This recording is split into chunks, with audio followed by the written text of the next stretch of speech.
Well, thank you so much for coming back again. It was a fantastic conversation last time about meditation. So today I want to ask you, about something that's a very important practice in terms of meditation and clearing the body and activating certain centers and things. And that's sort of the structures of the nadis, and finding out what they are, how many of them they are, and how you utilize them. Um, Mhm. Yeah. So one breath, okay. We may have mentioned that the name for breath is Ru, which is also the name for the soul. So soul and breath are one. Okay, so this is to really dive deeper. The soul is not within us; we are within the soul. So this whole, the prana is the soul, in real sense. yeah. And one prana, one prana from here goes into me, and the same prana from here goes into you. There's one universal space. That which is there is here, that which is here is there. So in the level of prana, there is no division of there and here. Everything is experienced in the now. So from this now, this timeless and this spaceless now, comes the primordial prana. And this primordial prana, when it enters this frame, this frame of this nama and rupa, name and form, and when it enters your name and form, okay, so these are the two frames. And as this one prana goes into you and it goes into me, it divides ourselves into two. So one spirit, one soul becomes two, and then becomes three, and becomes multiple. So there is only one soul, there are not multiple souls, although we can dive deeper into that. But in connection to the breath, in connection to the nadis, in connection to the question that you have, so I'm keeping to that. So when this one prana goes in, it becomes me, personalized soul. And then for you, it is your personalized soul. Now, because this time and space and this name and form, this structure of mine came into existence due to some samskaras of the past, imprints from the past, and so is yours. So when this one prana, one spirit, one ru, it is called, one ru goes in, I imprint my identity onto it. And the moment I print my identity onto it, the first fragmentation of the soul happens. It divides itself into five. And that five are the five winds in the body. And these five winds, once they have divided themselves, they flow through 72,000 channels of web of life. So we are nothing but a web. And these web, these 72,000 channels or nadis, they exist both on the physical as well as on the subtle realm. And sometimes they correspond to a physical nerve, and sometimes they don't. And most of them are not necessarily inside, they are also inside and outside. When we talk about the aura, aura is the nadis are also within the aura. So when the prana is flowing through these nadis, then the aura expands. And when these nadis are blocked, and these blockages happen the way you think, your thought patterns affect the blockages in the prana. Your breath pattern blocks the creates the blockages in this nadi. The movement of your eye, the way you move your eyes, also creates locks, bondages, hindrance in these nadis. So this, so the prana goes in and divides itself into five: prana, apana, smana, dhyana, and udhyana. In fact, in the yogic teachings, when you eat, you are supposed to offer this food to the five winds, because you are not eating, the five winds are eating. You, as a spirit, is beyond food. You don't need anything. You are ever. lasting. You are Ajuni. You are beyond birth and beyond death. So as a spirit, we don't need anything to sustain because it's self-sustaining. It's sabhang, self-illuminated, self-energized. It does not depend on the other to be. So the consciousness of this, that's what I'm talking about, doesn't need another thing to be in existence. So the food that you eat, of course, we can dive deeper into these, the 5 layers again, the koshas, but just put that aside for now. So the prana eats. So there is this sutra, Om Pranaya Swaha, Apanaya Swaha, Vyanaya Swaha, Udanaya Swaha, Smanaya Swaha, Om Brahmane Swaha. So you have to give the food to the 5 winds. You are not eating, the 5 winds are eating. They are getting the food. The food again is prana. The food again is prana. Is prana. Everything is prana modified, modulated. So then the prana goes in, divides itself into 72,000 nadis. And from these nadis, 72,000 nadis, 10 are the main nadis. The main 10 nadis. And then from these main 10 nadis, 3 are the most important nadis. And from these 3, 1 is the most important. I will just dive deeper into some of this. So the 3 main nadis is Ida, Pingala, and Shushmana. So your left nostril, okay, this is where the Ida, okay, the moon nerve. And then you have the right, the Pingala, which is the sun nerve. And this changes in alignment with the movement of the moon and the stars.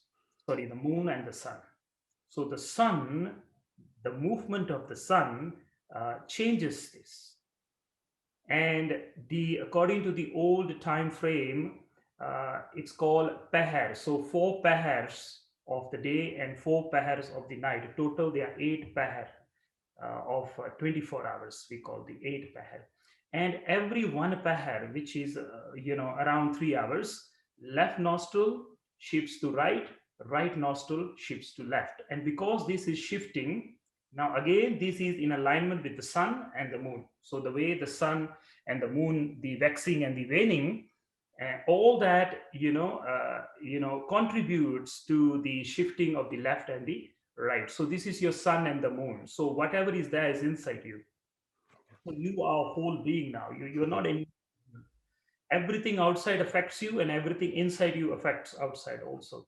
So now this changes. When this changes, when the left nostril is active, your right hemisphere is working. Okay, and on this side, your right will be left, and also left is time, right is space. So when the left is working, you are more caught up in time, and when the right is working, you will be more caught up in more tangible and more space, things that you can hold and experience on a more tangible level. So this is how these nadis are working. Now, when both, there's the whole science of when you inhale and exhale through both nostrils, which comes with practice. Only at the time of death and only at the time of samadhi, you inhale and exhale through both nostrils. So when you are in samadhi, transcended state of consciousness, then both the sun and the moon will be balanced. You are neither in the realm of time, neither in the realm of space. Also at the time of death. Death will not happen unless both nostrils are working. So the yogis in the past, when they, and again, death is 3 fingers below the navel, the seat of death. It's called the prana kuntha, 3 fingers below the navel. There's a knot of nadis. So all these 72,000 nadis, there's a knot where they are tied. So there's one knot is there, second knot is here, and third knot is here. So this is the knot of Brahma. Okay, this is the knot of Vishnu, and this is the knot of Shiva. So God, the generating power, the organizing power, the destroying power. So God is actually you in the form of knots. So God is God tied in time and space. So Brahma, Vishnu, and Shiva. And there's Brahman. Brahman is beyond Maya, beyond this time. Brahman is when consciousness is here. There's no frame. It's all pervading everywhere. Everywhere, they say everywhere. The Sufis, they say, wherever I bow becomes the door of God. So it's Brahman, it's all pervading consciousness. But when Brahman, through Maya, through this frame of Nama and Rupa, goes in, it becomes God, it becomes Ishvara. So there's another concept. Brahman through Maya becoming Ishvara. And Ishvara creates, preserves, and destroys. So Ishvara itself divides itself into the generator, organizer, and destroyer, God. So what is God? God is you, okay, in the frame of Nama and Rupa, name and form. So this is God.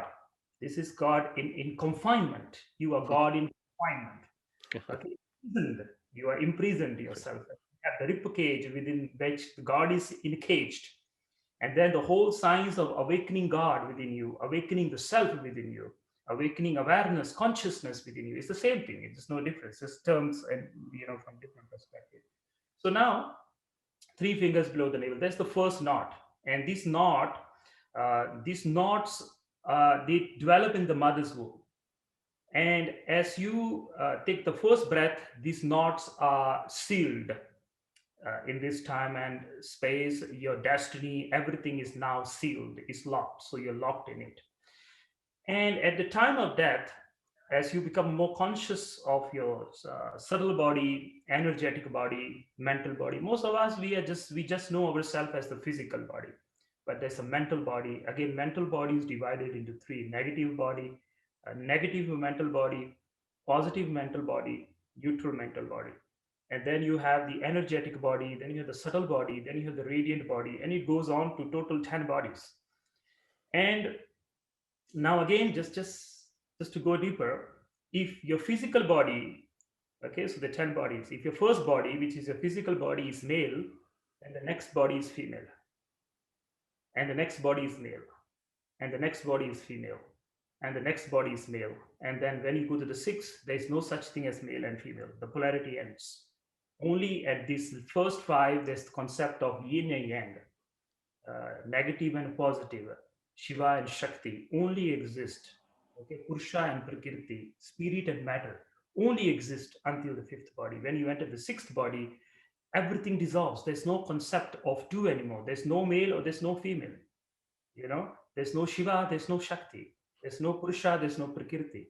There's no left, there's no right. So as you go deeper and deeper, different layers of, so on this, from the sixth body, the whole division that we have created due to the way we think, the way we identify ourselves, our ideologies, our concepts starts to dissolve. They don't have any meaning anymore.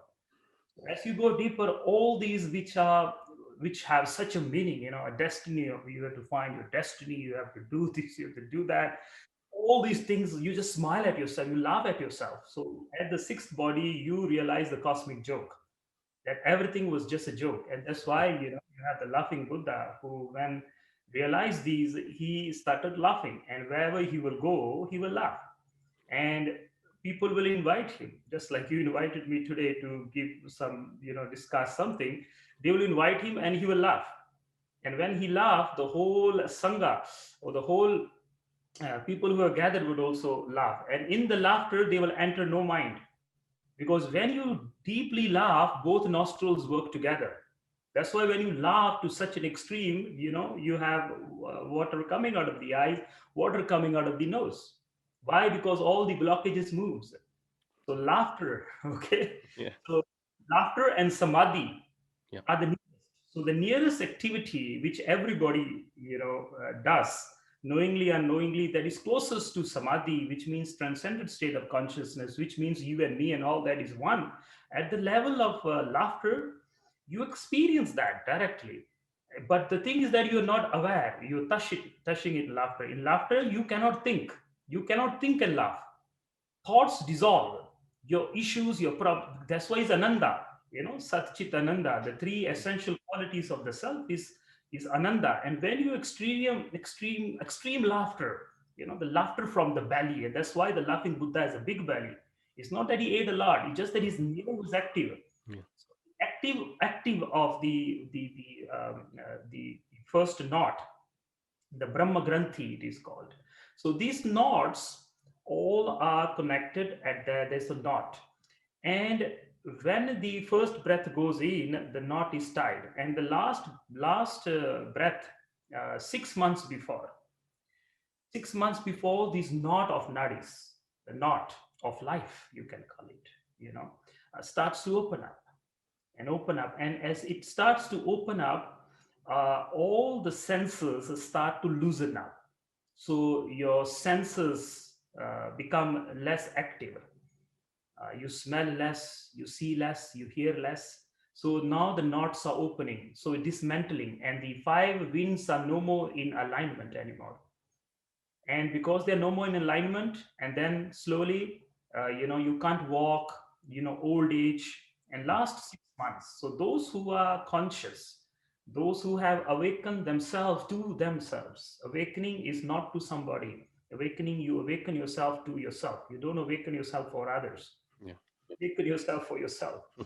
And then you know yourself, you know your energetic body. 6 months before the knot opens, and that's why those who are conscious of themselves can give you the exact date of their death. Okay, I'm going to die. Yogis do that all the time, Yeah.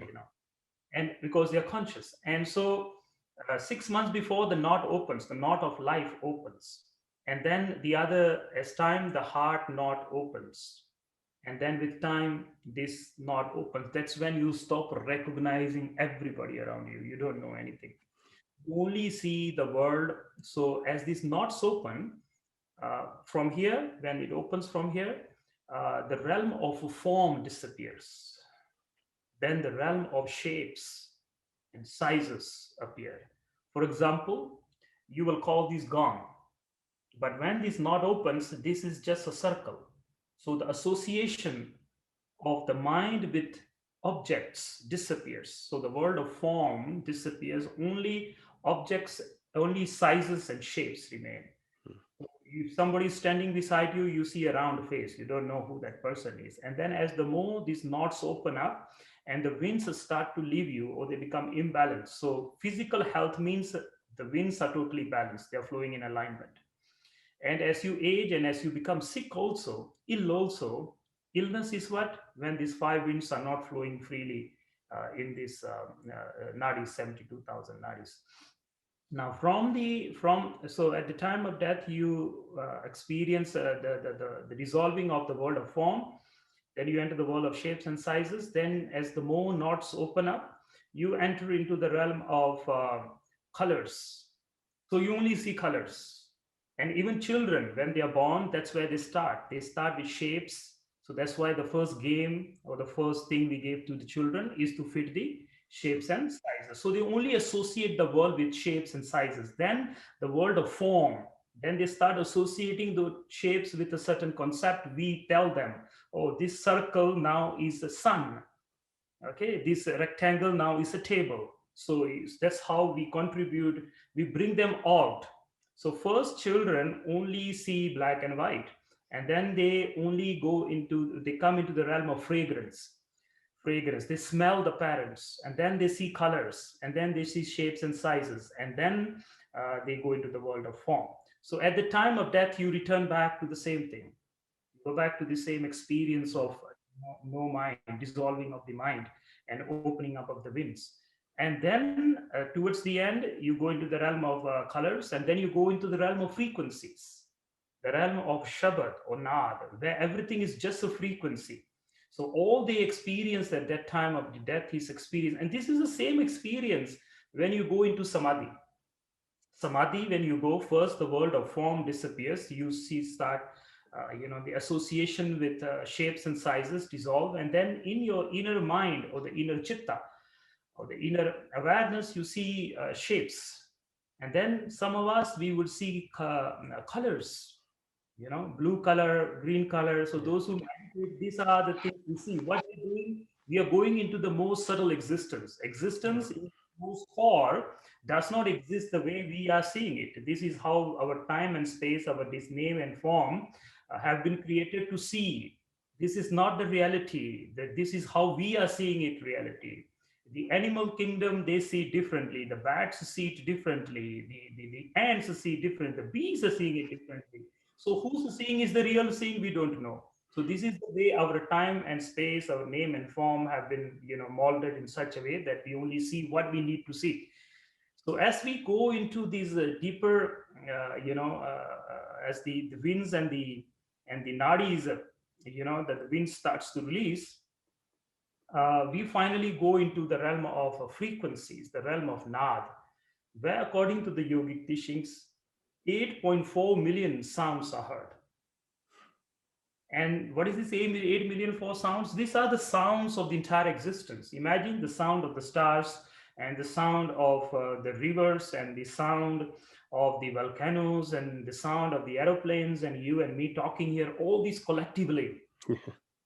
8.4 million sounds. All these sounds are heard at the time when the prana or the ru, escapes this time and space, escapes these nama and rupa, leaves.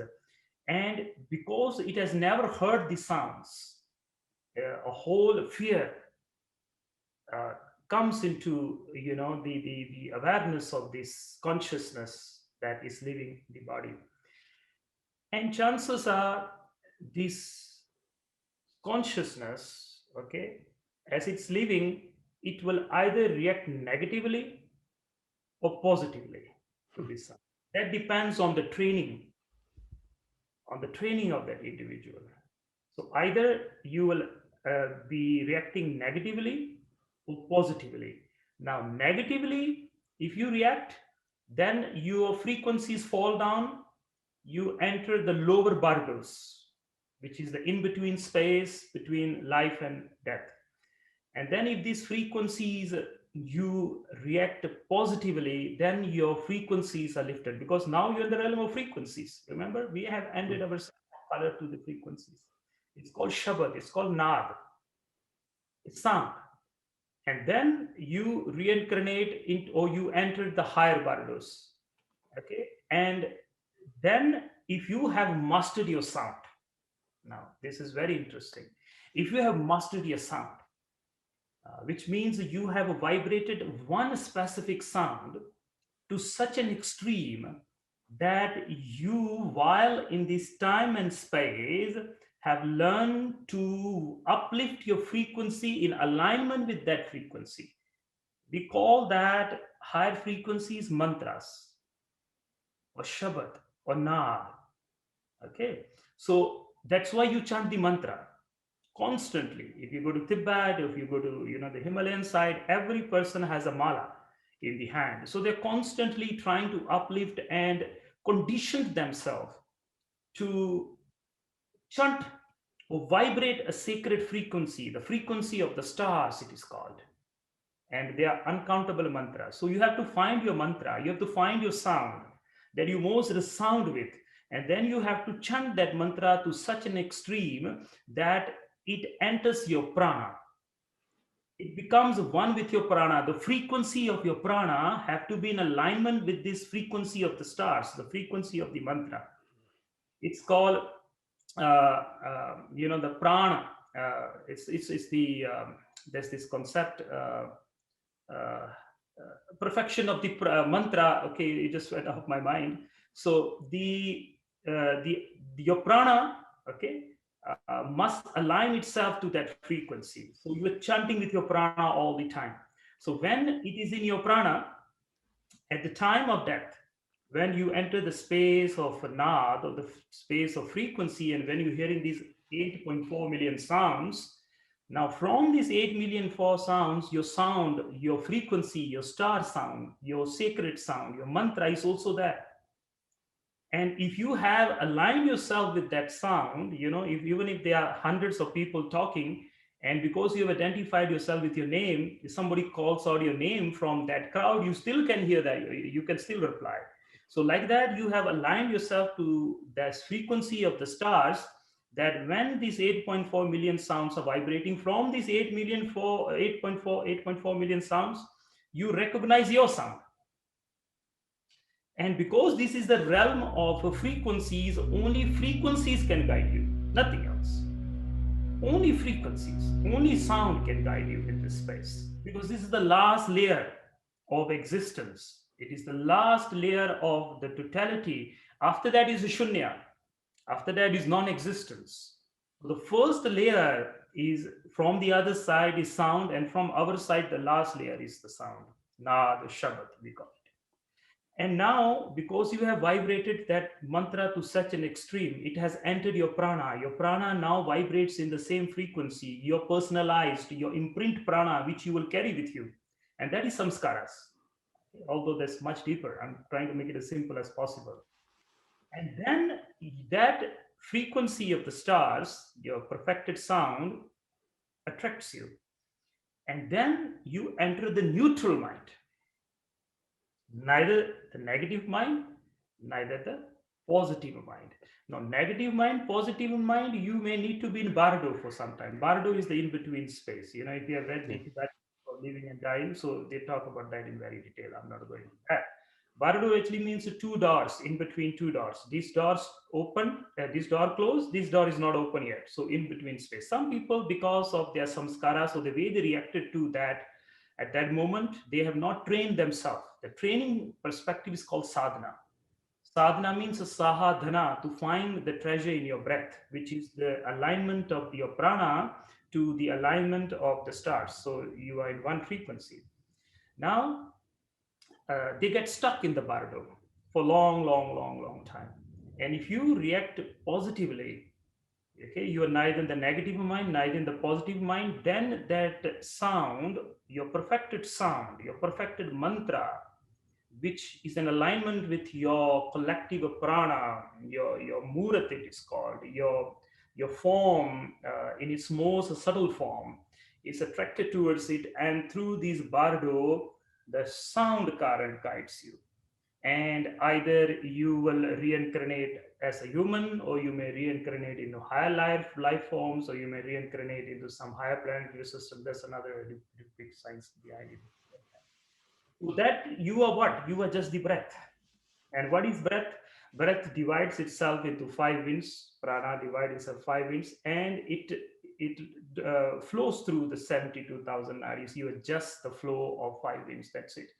And the whole science of spirituality is about balancing these five winds. And these five winds can be balanced if you breathe properly, if you eat properly, if you sit properly, if you stand properly, if you walk properly, if you see properly, if you think properly. So these are the right seeing, right hearing. You know, the Buddha talks about that, the eightfold path also of the Buddha. So right, okay, when we say right, not in relation to wrong, but conscious. Yeah. It's not a dogma, okay, this is right and this is wrong, not like that in that sense, although you know it's translated as right seeing, right hearing, right sitting, but not right in relation to wrong. But what it means here is conscious sitting, conscious eating, conscious seeing, conscious breathing, and I can go on with that. So these are the 72,000 nadis. So you have the ida and the pingala, and then in the center is sushmana. Now, when your both nostrils are working, again, I have mentioned at the time of samadhi or at the time of death, we just discussed death. Now, samadhi. Samadhi, same process. Samadhi is a conscious death, and death is you can make it conscious or you can make it unconscious. So, if you experience the conscious death, which is samadhi, then your actual death will also be conscious. If you not experience the conscious death, then that will be unconscious death. And because it will be unconscious death, unconsciously you can only react a negative or positive. There's no third. If you have not experienced consciousness, then only negative and positive. If you have experienced what it means to be conscious, then there is a, when you're conscious, you have the power in your hand. You are the storyteller, and you can decide to tell your story anyways. But if you don't know consciousness, if you are not conscious, then you are at the mercy of the five winds, because the five winds are going to narrate the story for you. The way you are sitting, the way you are eating, and all this contributes to the movement of the five winds. So now the whole the yogic science is that let's balance the ida and the pingala, the sun and the moon. And when the sun and moon are balanced, life takes birth. That's when really an individual learns to live. That is awakening. And because it flows. So the whole science, you sit, conscious breathing in as you go deeper and deeper. Uh, or we start off it like that. We tell you, okay, breathe, become aware of your breath. That's step one. But as you go deeper, you become such conscious of your breath that your breath, you start to feel the texture of your breath. Your breath has a texture. Your breath has an aroma, a fragrance.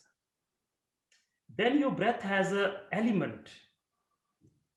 A specific element will be active in your breath. As you go deeper and deeper, most of us in our modern world, we just remain at becoming conscious of the breath. But as you become conscious, the deeper layers of the breath is not just, it's much more than that. It is life, it is existence, it is God. So it has so many layers. And if you become conscious, first you will feel the texture, then you will feel a fragrance.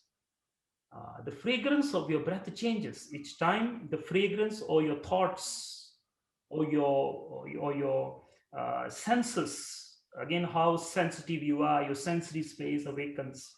And then this is when your sensory space, sensory space, and then the sensitive space.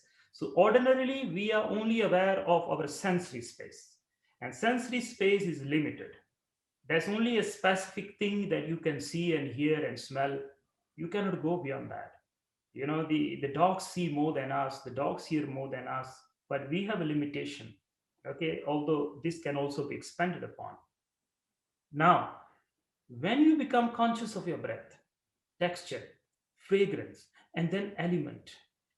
Now, first, the breath, you will notice it will either come from the left or either it will come from the right, number one. Then you will notice when the breath is coming either on the left or right, the breath as it comes and goes, sometimes it flows from downward, and sometimes it comes from top, and sometimes it comes from the sides, and sometimes it's coming right into the center of the nostril.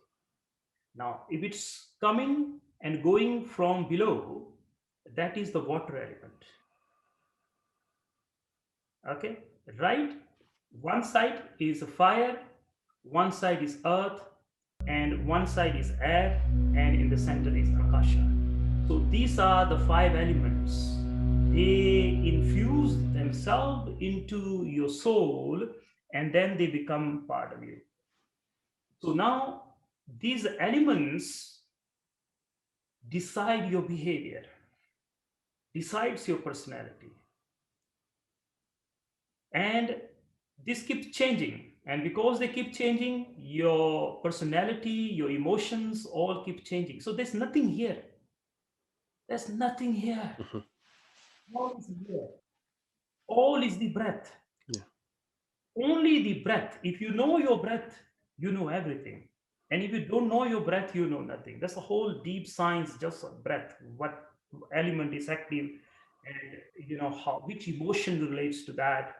So now, when these both nostrils become active and all the pranas mix together, all the five elements go together, and you inhale and exhale. So this happens automatically when you start breathing, inhaling and exhaling consciously. It happens by itself. You just have to sit. The problem is we are such great doers. We want to do everything. Mm. That's why you have to sthira sukham asanam. Just sit still and relax and be at ease. And that which happens is called yoga. It's called union. Union is already there. When you try to intervene, you disturb that union. So the whole art of sitting, you always see the yogis, all the Buddha always sitting, Shiva always sitting. So it's all about sitting. And when you sit, automatically everything happens. You just need to, Rumi says, between you and your higher self, between you and God, between you and the divine, you are the hindrance. Remove yourself. Everything is in alignment. Hmm. So this is called surrender. This is what surrender means. You don't have, say, oh, I surrender. No, that's not surrender. That is you're fighting with your mind. Yeah. And that is the most greatest hindrance to surrender when you tell yourself, I need to surrender. I need to surrender. No, there's no such thing. You cannot surrender. You just need to sit. Surrender will happen by itself. So letting go of that, and then this prana goes deeper and deeper. And then both nadis start to flow.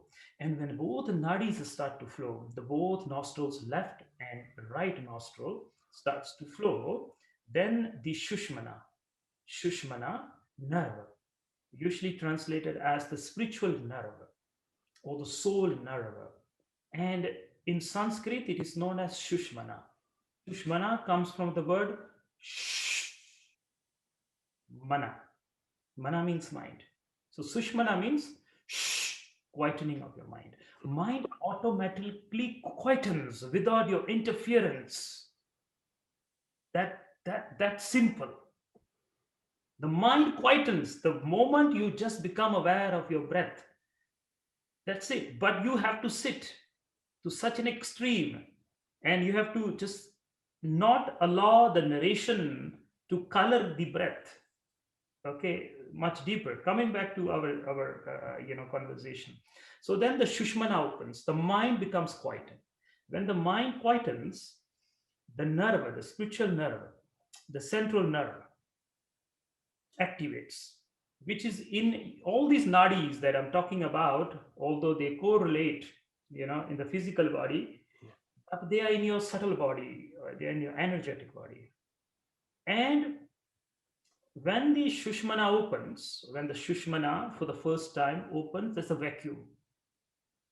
Shushmana is vacuum. And for the first time, prana enters into vacuum. A part of you which has never been touched from birth after birth after birth after birth.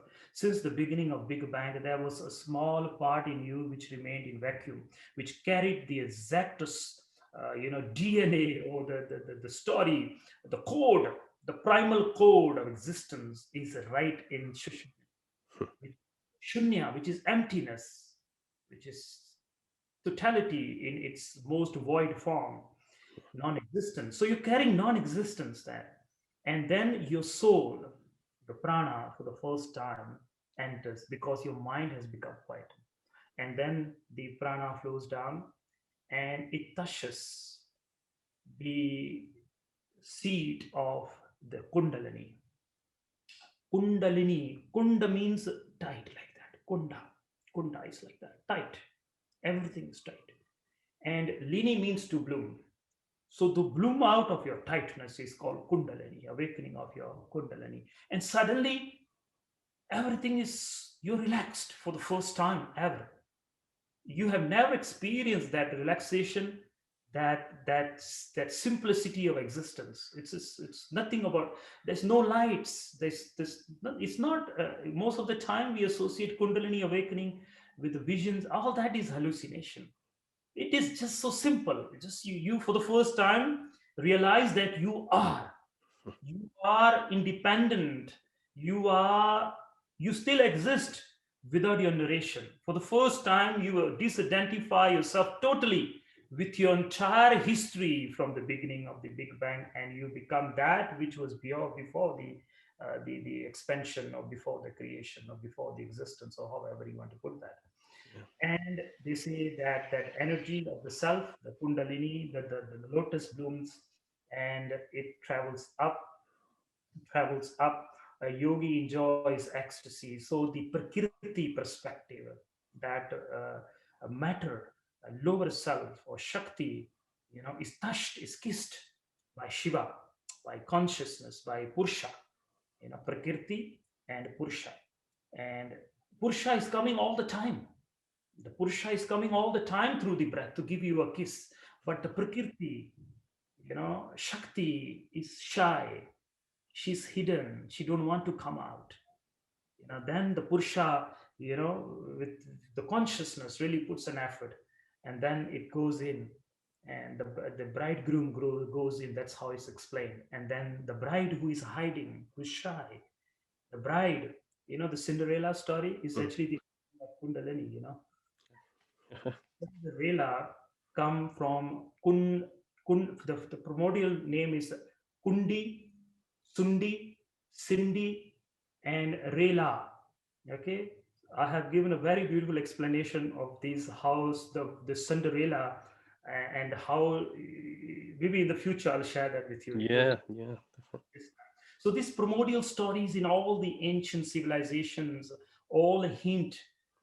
These are ancient mythology myths, but they relate to the awakening of the Kundalini. So because we are very people who are verbal people, so we need to understand these inner awakening through stories and all that. We will look into that sometime in the future. yeah. But let's come back. So then the bridegroom goes in, and the bride, the Kundalini, is touched, and then a union of Shiva and Shakti happens. And they say that this union, as explained, is equivalent. Now, in the tantric teachings, it's always in relation to the lower chakras. They describe this as a union between male and female, like a thousandfold. To such an extreme, such an ecstasy, it happens. And then the Shiva brings the Shakti up, which is your consciousness, your spirit, and the matter. And now they are united, and the unity has happened. There's no more Shiva, there's no more Shakti, there's no more Yang and no more Yin. Everything has come to an anchoring. And then it goes up into your Sahasra, the thousand petal, the lotus blooms, means the full potential. The full potential. Suddenly you're one with all, and you are no more tied down to this frame. You are with the trees. In the words of the Buddha, I say, when you become enlightened, the whole world is enlightened. Hmm.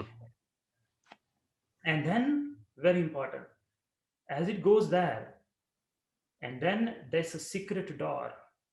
It's called the right heart. And from there, it flows down into the right heart. So, heart on the right side. And the yogi drinks nectar there. And the story says, or the sages say, you are now one with totality. So it is just the play of the prana. When the prana is in a certain way, you are experiencing the reality in a certain way. And when the pranas are in a certain way, you experience the unity, the totality reality in a certain way. So you're just the prana. So although there's much more we could have spoken on the nadis, but yeah, so so the other 10 nadis, so one, two, and then you have three and four, five, six. So these are the dots, and then the seven. So the seven here, and then you have two below the two lower dots. So total there are nine nadis, and then the 10th nadi is here, which corresponds to your 10th gate. And also to dive deeper just a bit into the nadis. So the Shushmana, where your hair starts in the back, from there the Shushmana divides itself into three. Okay, one goes up and becomes the 10th gate, and one continues into the third eye and into the tip of the nose, and then the third one ends into the tongue. So the three doorways through which you can awaken your Shushmana is through the tongue and through your breath and through the third eye. So that's why in very typical meditations, although other doors also can be used, but in a typical meditation, they tell you close your eyes, become aware of the third eye. Because if you constantly bring awareness here, this can be stimulated and the nadi can be stimulated. Or you are constantly chanting. When you're chanting all the time, the tongue becomes active, and that can also activate the Shushmana. Or you breathe consciously, which we just talked about, and then the nadi can also be activated. So sound, sight, and breath. So these are the three doors: mouth, nose, and sight, which is the neutral side. So this is left and right, negative and positive, time and space. This is the timeless sight, the inner sight. It's called vision. When you enter the realm of vision, now we only know the world in relation to sight. Vision is associating sight with the unknown side of that sight. It's called vision. So these are the three doorways to the awakening. And so I think that is the nadis. Although, as I mentioned, this was much more on the nadis we can speak, but in relation to the awakening, and I think we covered well. Yeah, that was fantastic. And really interesting to hear you talk about that. There's one thing I wanted to just pop back to that you mentioned when you were talking, when you were describing, the at the point of death, when the knots they begin to untie, and you said that 6 months before death, a conscious person will become aware of this and they will know. And Mhm. you also said that depending on how well prepared someone is, whether they've had a mantra um, to match with the sound and with the vibration, um, it depends on and whether they react positively or negatively. I just wondered, when you say negatively, do you mean someone who's not prepared and becomes fearful and scared and unaware of what's happening, and they don't know how So negatively here, what I would mean is, reacting through lower emotions. So, fearfulness and, like, oh my God, what have I done? I've missed life, react through lower emotions, and reacting through higher emotions will be positive and negative. That's how. Okay, I see. And I'm guessing, sort of like, I think you said the samskaras, or the sort of imprints of previous, you know, past lives, or guilts and things, or regrets, or whatever. I suppose it's dealing with those things. Those imprints, they sort of pop up again, and if you're not prepared to let them just sort of flow through you and surrender them and let go of them, that can create that, what you're talking about, moving into lower density. Yes, so it's your own imprints, samskaras, plus sometimes most of us, or I would say always, we also carry the imprints of our ancestors. So even our ancestors, their imprints that they did not clear, because we carried on a certain part of them, and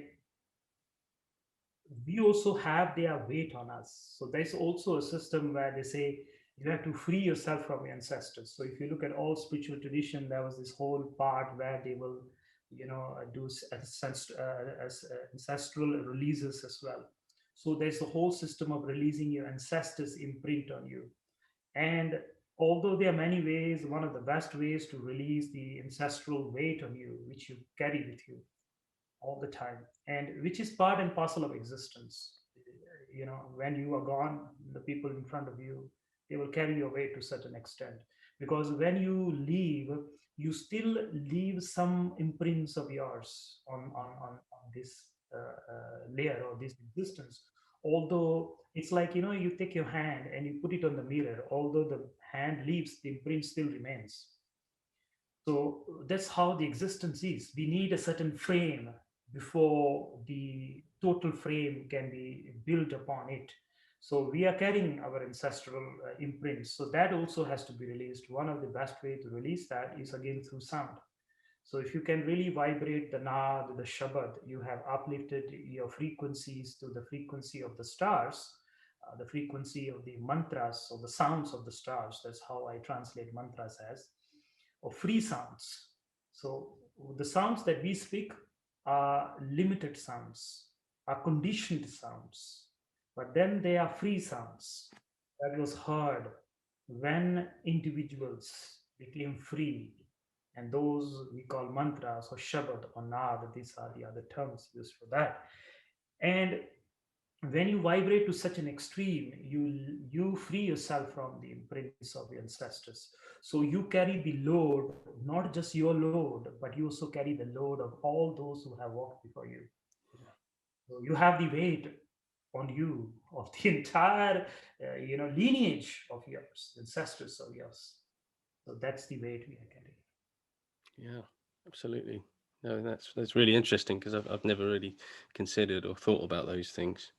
Um, The and other I think, way, the other way to release your ancestral, weight is to do meditation, chant in their name. So you have specific, there are specific alignment of the stars and moons. The moon, the star, and the sun. Certain alignment that happens throughout the year. that's the best time to release the imprints of your ancestors. So doing a special meditation, doing a special mantra meditation dedicated to the release of your ancestors, if you do it on those specific days, it is very good for you and also for your ancestors. Okay.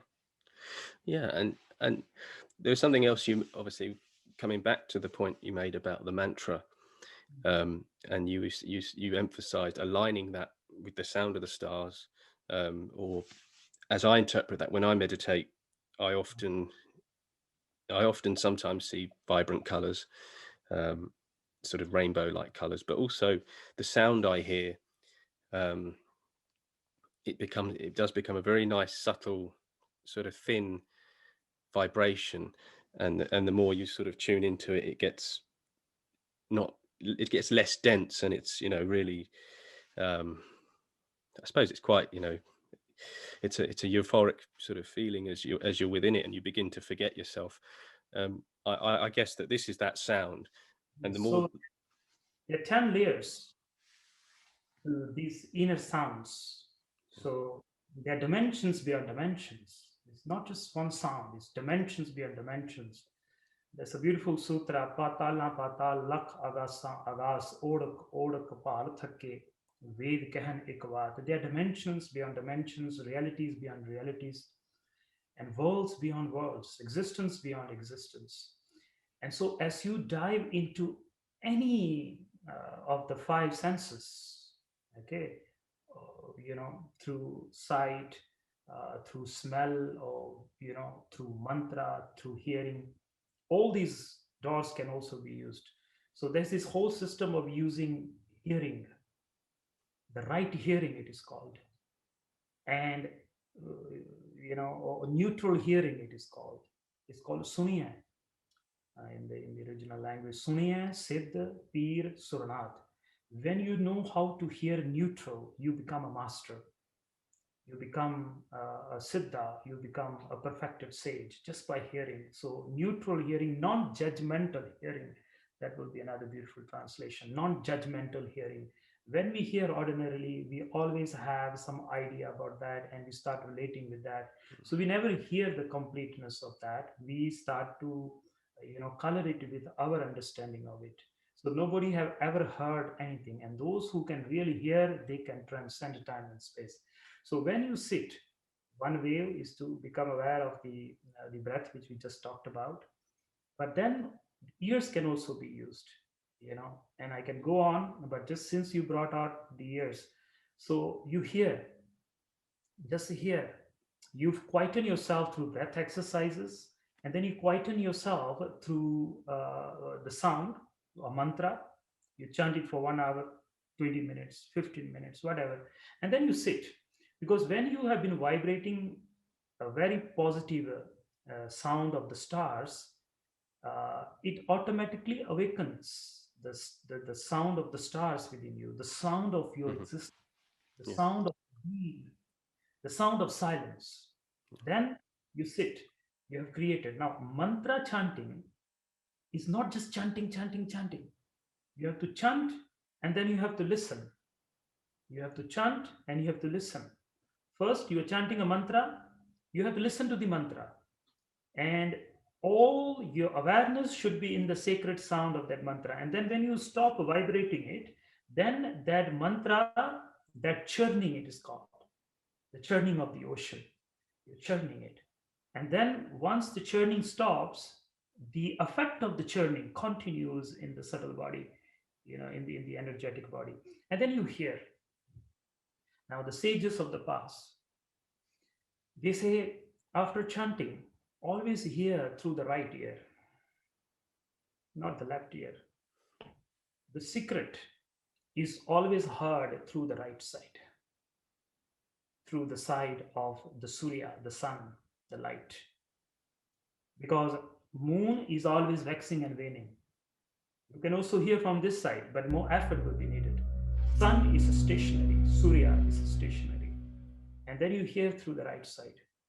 You hear different sounds, different frequencies, and they have given those resemblance of that frequencies. First, you hear like a crickets, And then if you go deeper, they say you hear bells, Hmm. then you hear gongs, then you hear conches, then you hear the roar of the lion, then you hear the waterfall, then you hear the rain, and then you hear a string instrument. Someone is singing. So these are the different layers of your being. And then finally, you hear the one hand clap,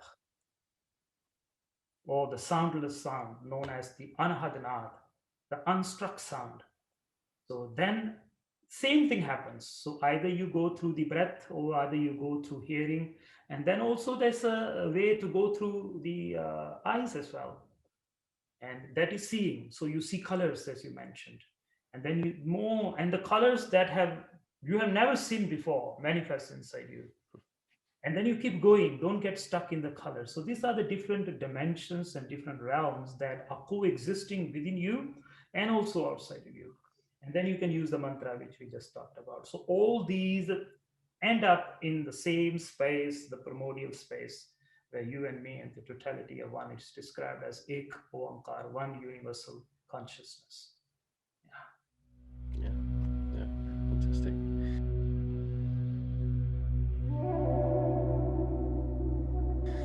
And I guess that leads really nicely into, we were talking about mantra meditation earlier. I guess that leads really nicely into a meditation. Perfect. So we will do a small meditation. Yeah. Last week, I think we did breath exercise, but today, since it's mantra, as you were saying, I think it will be a good idea to experiment on a sound current. Although there are many mantras, there are 8.4 million mantras, and there are 8.4 million postures. There are 8.4 million mudras, the seals of the hands. Again, maybe in the future we'll discuss this. And then there are 8.4 million postures, 8 million for breath exercises, and I can go on. So from these 8.4 million mantras, there are some mantras which are more or less known in our known world. Some are still waiting to be tapped down. And from these mantras, Om, is there. Most of us are very well aware of. And there's Om Namah Shivaya and Rama, and many beautiful mantras are there. But today specifically, I would like to work on a sound of the five elements, since we are talking about the five elements. So this is the mantra of the five elements. You are nothing but the five winds, and the five elements playing through the five winds. So when these five elements are balanced, the winds are balanced. And when the five winds are balanced, physical body, mental body, energetic body are aligned, and you're healthy and you're wealthy, and prosperity comes because everything is open. When the nadis are open, the stars are constantly communicating with you. Yeah. And there's no hindrance. Prosperity. If you don't have prosperity, it's the hindrance of your thoughts, which have blocked the flow of prana. So Yeah. the greatest hindrance to the flow of prana is your thoughts. Your thoughts create blockages to the flow of the prana. And when you vibrate the five sacred sounds of the prana, automatically the opening of the blockages happen and prana starts flowing. Now, the mantra of the five elements. So the first sound is Vah, Vah. So Vah Wow. is the sound of the water. So if you take water from a bottle and you pour it out in a small hole, when the water falls out, it creates wah, wah, wah, Wow. wah. So there's a sound of water. Then the next sound is hey, is the sound of the winds, the air.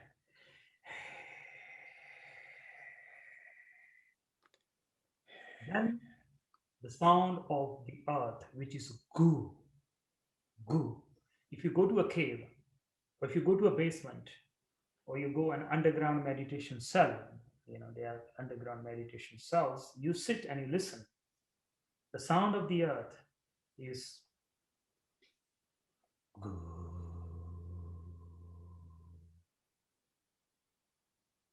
Gu is the sound of the earth. Then you have Ru. Ru is the sound of natural fire burning. Natural fire. If you ever experienced natural fire, the sound of the fire, the English word ray, the ray of the sun, the ray comes from Egyptian word Ra, which is sun god Ra. Mm. And Ra comes from Sanskrit Ru, which means fire, which means light, which means radiance. So Va, He, Gu, and Ru. So these are the four elements. Now the silence between each of the sounds, that is the sound of the Akasha or the fifth element, the ethers. There's no special sound of the ethers. It's the silence in between all this. So this in totality is the sound of the five elements. Now, how to recite this? Hands in Dhyan Mudra. Dhyan Mudra means the seal of wisdom. You know, when you do like that, a person's ego is boosted. And if you do like this, a person's ego is hurt. So our whole life is nothing but this and this. You're trying to maintain this up, and everyone around you is trying to bring this down. So this is ego. And that's why in all important documents, they want this. Thumbs up, yeah. Your thumbprint is needed. So this is your individual identity in the totality, in the entire cosmos. This is your identity. You're born with it. Yeah. So this is called the ego. This is called the Jupiter finger. Okay, this is the Jupiter, and this is the Saturn, and this is the Sun, and this is the Mercury. And of course, all these have a meaning. Maybe in the future, we will discuss how to activate these planets with the movement of your hands. That when moves, creates an impact here. And when this moves consciously, it creates an impact there. So if your destiny is written in the stars, they are not in control. They have already got the imprint. But when you become conscious here, you can change your stars just with the movement of your hands. So coming back to Gyan Mudra. So this is the Jupiter finger. And Jupiter means wisdom. Jupiter means knowledge. And that's why in ordinary, day to day, if somebody asks you for directions, you use Yeah. you go left, you go right, and then you turn that. You use this finger unknowingly because knowledge, wisdom is associated with this finger. And when this finger, when your wisdom is shaky, this is shaky, and this is blame. This is blame. So it's all in the hands. So what we're doing is we're taking our wisdom, okay, and our ego needs the wisdom. So we take the wisdom, we take the Jupiter, and we unite it together. Now, when this happens, there is a constant flow of prana coming out of your hand, because prana, as the auric body, the auric field is all around you. You don't end here. You're much more. Yeah. Depending on the state of mind and the type of breath, your aura can expand and contract. It's a different deep. We will go in the future.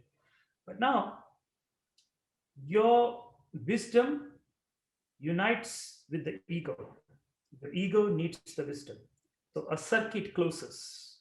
That prana, which was constantly flowing out, is now sealed. You're back. The circuit starts to happen. So to create the circuit back, mudras are used. So either this mudra, this mudra, this mudra, this mudra, this mudra. So this is to close the circuit of prana, which is flowing. So now this is called the Gyan Mudra. So when your ego connects with the Jupiter, with the wisdom, you go into zero. Shunya, zeroing yourself. This zeroes you down. If you can do this regularly, my friends, really, you need to condition this consciously. Now, if you have a lot of negative thoughts, put this in your mind. Each time I do like this, my negative thoughts will be reduced. Put this, condition yourself with this. And then after a few months, if you are constant, and then you believe it, yes, my thoughts are becoming less, my negative thoughts are becoming less. Yeah. And this finger, you test it out. Some of you, this finger will be easier. Some of you, this finger will be easier. And some of you, if you don't find these fingers easier, this finger will surely be the easiest, my friend. This is the communication finger. It's the Mercury, the communication. Immediately you connect, you know how to communicate with yourself. The communication channel opens through this finger. We will discuss in the future. So Yeah. coming this, you have to condition, and then each time you put your hand like that, negative thoughts coming, you have conditioned yourself, and the moment you put this, immediately your mind becomes out of the negative pattern. It will take time. Again, it's a practice, it's a sadhana. You can mold, you can change anything inside you by changing the way you sit, changing the way you see, you stand, changing the way you breathe, changing the way you move. So, my friends, this is called Gyan Mudra, zeroing yourself. So, you bring it here. Spine will be straight. Okay. It's always good to sit on a cushion. So, if you have a meditation cushion, it's the best way. You must have a meditation cushion when you're meditating. If you can't sit in easy pose, cross-legged, you can always sit in a chair, not a problem. So hands will be like okay, up. Let me just go deeper. During the day, hands are like this. Okay, here. If you're doing this meditation at night, you do it like this. This is the sun, and this is the moon. Okay. But if that is if you want to dive deeper, if not, whatever you're comfortable. Absolutely, yeah. So many layers to whatever we're doing. Okay, so my friends, what you're going to do is you're going to inhale through both nostrils forcefully. Okay, and if you can't do that, it's totally fine to just inhale and exhale however the breath comes. So normal breath. Let me just give you normal breath first. So it will be normal breath. But if you want to inhale forcefully through both nostrils, it will look something like this. So this is really diving deeper. In the beginning, you need effort before you can experience the effortlessness. So Yeah. Making the sound. Yeah. And then as you inhale, with this breath, you create the sound of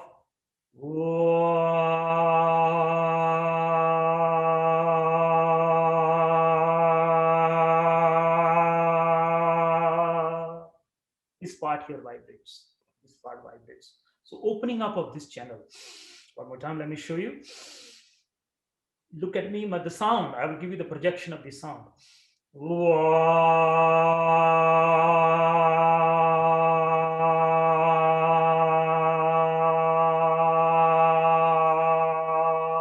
So this part is vibrating. This whole part is vibrating.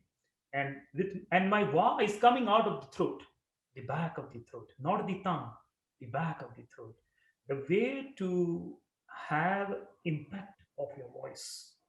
Okay, if you want to create an impact with your voice, if you want to create an imprint by your words, if you want to be remembered by your words, remember, always speak from the Shuddha, always speak from the throat center. When you speak with the tongue, that is the most shallow communication. You will not have impact on anybody.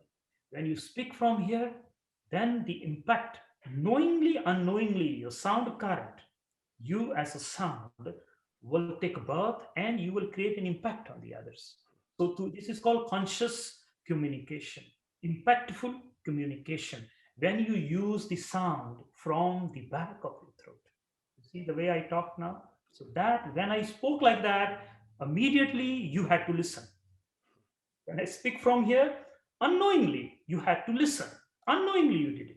So that is how to create conscious communication from the throat center. So this will also awaken your communication, and it will also awaken your third eye. It will also awaken, we will go into that. Okay, so the first sound is from here. So wa from here. The second sound is hey.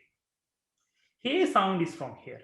So instead of projecting from here, although the sound will come from here, but my projection is going to be shifted from here. Now look at me for a second.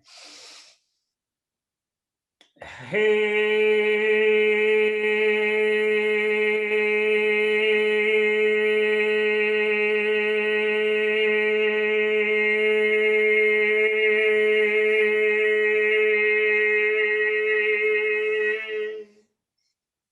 the sound was here, but my emphasis, my whole projection, I shifted my seat of communication from here to here. I just shifted it, and the whole frequency changed. And when you heard, it affected you differently now. So this is activating. You see, you are in charge. The way you speak, from which chakra you project, changes your reality, changes the reality of those sitting with you, around you. The whole world changes just the way you speak, from where you speak. So Va is here. He is here. Gu will be from the skull. So you project the sound out of the skull. It will look something like this. Gu.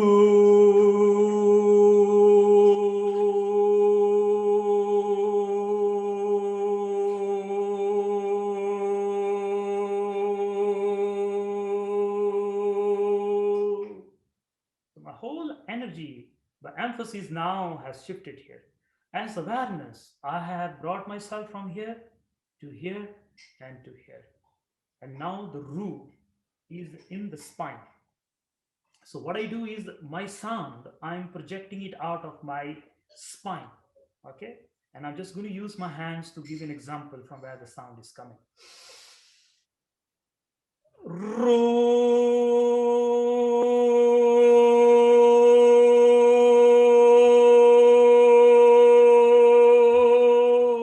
So my whole body is projecting out the sound now. Va, He, Gu, and Ru. Explosion. Ru.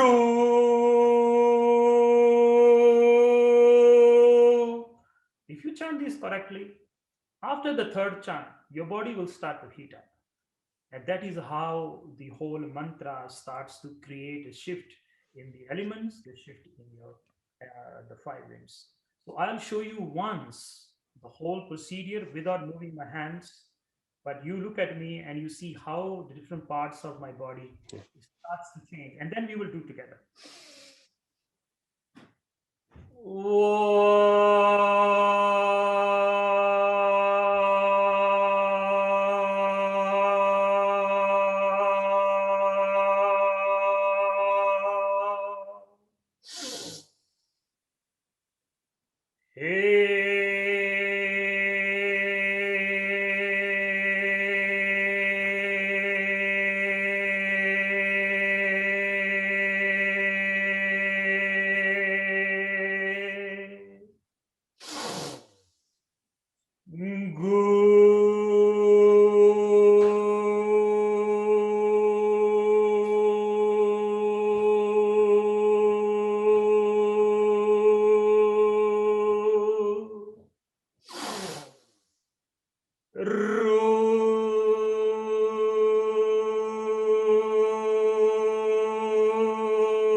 You may have seen the different emphases, although some of it will be visible, some of not. But what I'm doing is, as I'm chanting, I'm going to these specific locations and I'm projecting energy and the vibration out of those locations. So my friends, we will chant a few times. I want you to join with me, eyes closed, hands in Gyan Mudra, and we will inhale forcefully through both nostrils, eyes closed, and allow the eyes to go to that locations. The inner vision shifts from the different locations, from the heart to the third eye to the 10th gate and to the spine. So the eyes are constantly in the flow of the sound.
Now, my friends, eyes closed. One more time, just inhale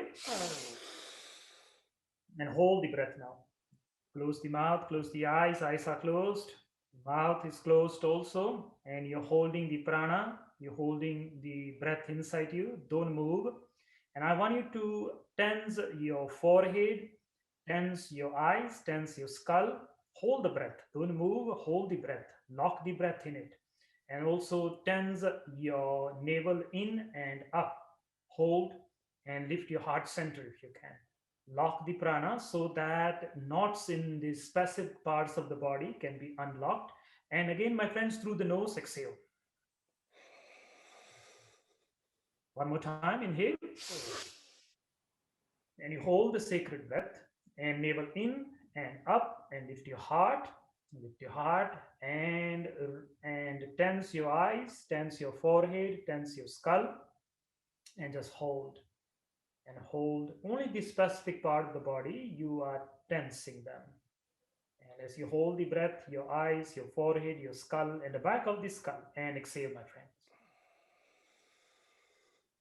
For the last time, I want you to inhale and hold, navel in and up. And that is the seat of life. You're pulling the life up and lifting your heart, the center of compassion, and tensing your face, from where you project your eyes, time and space, tense your forehead, where the neutral mind is, and tense your skull, which connects you with the stars, and hold as long as you can, just for a few more seconds. For some of you, this may be uncomfortable, but have an experience, totally safe. And through the nose, exhale. And just for 30 seconds, I don't want you to move your body. Sit still and become aware of any sensations that has taken birth, anything that changed, anything that shifted. And if you want, you can become aware of the right ear, and you will hear some frequencies. These are the frequency of the stars. And if you keep listening, they will be refined, and or whatever, or just do nothing and sit and witness the silence that you have created. You just have sang the song of the five elements, and the five elements in you are shifting all them by themselves. Something has changed, something has shifted, something have anchored, something have bloomed. However conscious you were while the chant or while the mantra was being vibrated, while you were singing to the stars, how much ever conscious you are, that much depth you will experience. And with this realization, I want you to inhale and hold, and let this be the breath of the stars, the Milky Way. Hold. And again, navel in and up, lift your heart, tense your face, your eyes, your forehead, and your skull, and hold. Lock the breath of the stars and experience the vibrations and the frequencies within yourself. And my friends, through the nose, exhale. And very slowly, open your eyes. So that is the mantra. We just chanted 4 times, I believe. And if you can do this 5 minutes every day, and slowly increase to 11 minutes, the whole body will be totally renewed, fresh. Water may come out of the eyes, This again is the balancing of the winds, and certain winds may start coming out of your ears. This again is the balancing. Some of you may burp, and some of you may fart, or whatever. That just the release of the excessive winds in the body. So everybody will have a different experience depending on how anchored or how united their five elements are.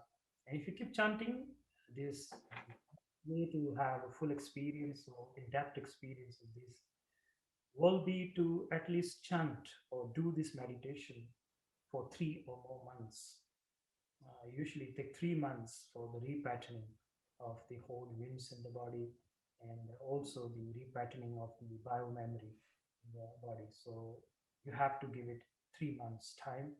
And it doesn't mean after 3 months you stop. 3 months is when really the shift starts to shift, clicking off the first time. Suddenly, after 3 months, unknowingly you were walking and you realized, oh my God, I'm a different person now. But the problem that seems to be so huge long time ago, it just went off my awareness. Oh my God, I experienced myself. That's my problem. And this is the first step into awakening. Fantastic. I mean, I can still feel the subtle sort of openness of that now. I can really feel that. So yeah, So when definitely. sounds are vibrated correctly, immediately there's a shift. Yeah. Yeah. And every sound has a anchoring point in the body. So every mantra has a specific location in the body. And when you can synchronize with that location, the impact is more, like just we did. So we brought our awareness to a specific location, the location of that sound. This is where the locations are. Yeah, and I can even, the sound in the right side now is actually increasing now. I'm starting to hear it more as time is passing. So it's, yeah, I can. That's the stars now communicating with you. Yeah, yeah, yeah, fantastic. Well, thank you. I'm definitely going to practice that. And I really enjoyed this conversation. And there's lots of little. I think there's lots of other things there that I definitely would like to talk to you about on future episodes.